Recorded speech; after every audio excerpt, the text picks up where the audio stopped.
Thank you, Mr Speaker. My question is for the Deputy Prime Minister and Minister for Infrastructure and Regional Development. Minister, many constituents in my electorate are concerned about the impact of the proposed flight paths for Western Sydney Airport that is outlined in the Environmental Impact Statement. Minister, can you please outline how these flight paths are determined, what scope exists to alter these flight paths, and also what insulation and other sound mitigation measures will be provided to residents who may be affected? The Deputy Prime Minister. Thank you very much, Mr Speaker, and I thank the honourable member for Lindsay for her question and acknowledge that I had the opportunity to meet with her and the Blue Mountain City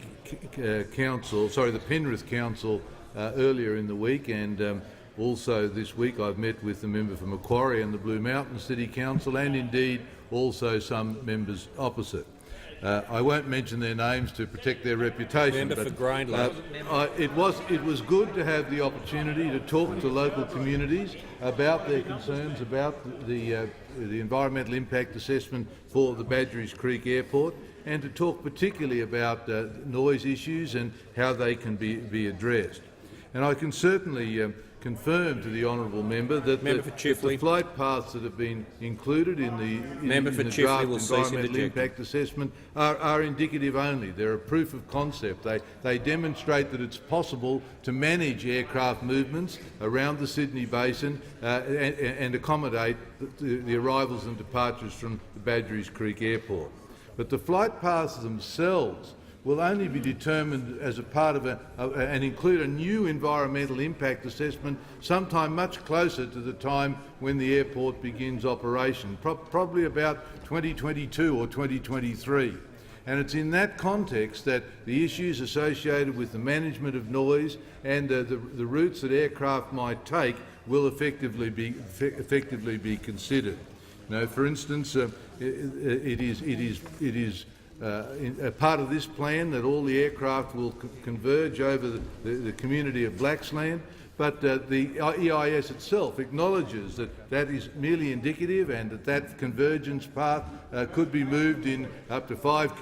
kilometres in different directions. Indeed, there may not be a convergence point at all. There are all sorts of options available in relation to noise management, and they will be considered in detail and in consultation with the local communities at the time that those flight paths are determined. So I can give an assurance to the people of Blacksland, of the foothills of the Blue Mountains, and in the honourable member's electorate that there will be detailed consideration and consultations with the local communities at the time that those flight paths are being developed, and that will provide an opportunity for everyone to have their say on where those flight paths should operate. And then finally, in response to the member's question, if there are places in the surrounds of the Badgerys Creek Airport that are subject to noise at levels above the trigger points that have been applied in other airports, such as the Kingsford Smith Airport, that led to there being insulation installed, those same kinds of standards will apply to residents in the Badgerys Creek area. So if there are noise-affected houses, and we don't believe there will be, but if there are, then they would be entitled to the same conditions as the member for